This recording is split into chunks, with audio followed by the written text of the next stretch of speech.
Qizlar, biza faqat yeb semirib ketmagan biza. Bizani gormonlarimiz buzilib ketgan bo'lishi mumkin.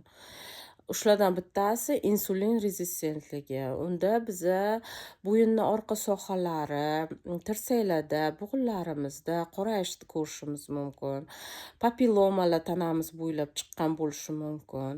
So'ng bel sohamiz 80-90 santimetrdan kengayib ketgan bo'lishi mumkin. Qorinlarni osilishi kuzatiladi va shunaqa qornimiz tez och qoladi. Asosan kechga yaqin judayam qorin ochligini odam his qiladi. Shu insulin gormoni asosan yog'ni yig'ilishiga javob beradigan gormonlardan biri hisoblanadi qizlar. O'sha uchun insulinni har doim tushib normalniy rezko ko'tarilib ketmasligini ta'minlab berishimiz kerak bo'ladi. O'sha uchun biza salatni birinchi yeb, keyin ovqat yeymiz. Shunda insulinimiz birdan yuqoriga ko'tarilib ketmaydi.